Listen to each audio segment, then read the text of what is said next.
પુરુષોત્તમ મહાત્મ્ય કથા અધ્યાય 16 સુદેવને બોધ.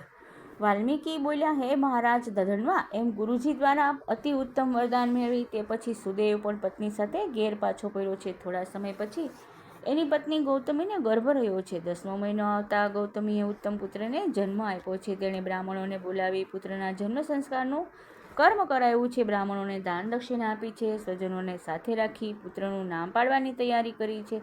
બ્રાહ્મણોએ કહ્યું, આ પુત્ર ગરુડજીના વરદાનથી તમને મળેલો છે, જે શરદ ઋતુના ચંદ્ર જેવો ઉદય પામતા તેજવાળો છે, શુકદેવજીના સરખો છે, માટે આ વહાલા પુત્રનું નામ શુકદેવ રાખો. પછી જેમ જેમ અજવાળિયામાં ચંદ્રની વૃદ્ધિ પામે છે તેમ એ પુત્ર પિતાના મનોરથોની સાથે જલ્દી વધવા લાગ્યો છે. તેણે વેદાધ્યાન શરૂ કર્યું છે. પોતાની શ્રેષ્ઠ બુદ્ધિ વડે પોતાના ગુરુને ઘણા જ પ્રસન્ન કર્યા છે. ગુરુના એક જ વાર કહેવાથી તેણે સઘળી વિદ્યા પ્રાપ્ત કરી લીધી છે. એક વખત કરોડો સૂર્યના જેવી કાંતિવાળા દેવમુનિ સુદેવને ત્યાં આવી ચડ્યા છે. તે વખતે પોતાના પગમાં પડેલા કુમારને જોઈ દેવલે કહ્યું, હે સુદેવ, તું ધન્યવાદને પાત્ર છે. આવો પુત્ર કદાચ કોઈને પણ મેં જોયો નથી. ત્યાર પછી તેમણે તે બાળકને હાથ જોયો અને આશ્ચર્યમાં પડી ગયા.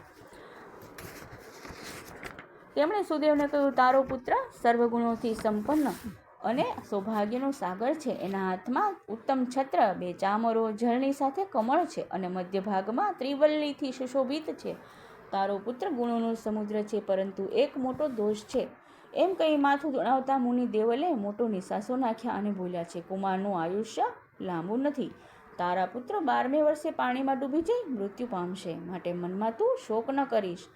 જેમ મરવાની અણી પર પહોંચેલા માટે ઔષધ વ્યર્થ છે, તેમ એ માટે કોઈ ઉપાય નથી. જન્મ અને મરણ ઈશ્વરને આધીન હોય છે. આમ કહી દેવલ મુનિ બ્રહ્મલોકમાં જતા રહ્યા છે. સુદેવ ભવિષ્યમાં થનારા પિતૃયોગથી આઘાત પામી બેભાન થઈને પટકાઈ પડ્યા છે. ગૌતમી પુત્રને ખોળામાં લઈને પ્રેમથી તેના મોઢાને ચૂમવા લાગી છે. પછી તેને પતિને સાંત્વના આપીને કહેવા માંડ્યું. ગૌતમી બોલ્યા છે, હે ઉત્તમ બ્રાહ્મણ, ધીરજ રાખો. વિધાતાએ લલાટમાં જે લખ્યું છે તે મિથ્યા થતું નથી. એ ભોગવવું જ પડે છે. રાજા નળ, ધર્માત્મા યુધિષ્ઠિર, ભગવાન રામને પણ દુઃખ ભોગવવું પડ્યું છે. એટલે ભવિષ્યમાં જે થવાનું છે તેમનો ભય ન કરવો જોઈએ. માટે ઉઠો હે નાથ, સનાતન ભગવાન શ્રી હરિનું ભજન કરો. એ જ પ્રભુ સર્વ જીવોને શરણે લેવા લાયક છે તથા મોક્ષપદ આપનાર છે. પ્રભુએ જ પુત્ર આપ્યો છે અને એ જ આ દુઃખને ટાળશે. પોતાના પત્નીના આવા વચન સાંભળી બ્રાહ્મણ સુદેવ સ્વસ્થ થયા છે. તેણે તરત જ હૃદયમાં શ્રીહરિના ચરણકમળ સ્થાપી દઈ ભવિષ્યમાં થનારા પુત્રને શોકને છોડી દીધો છે.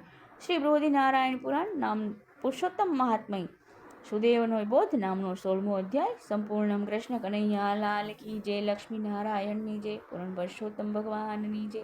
દ્વારિકાધીશની જય.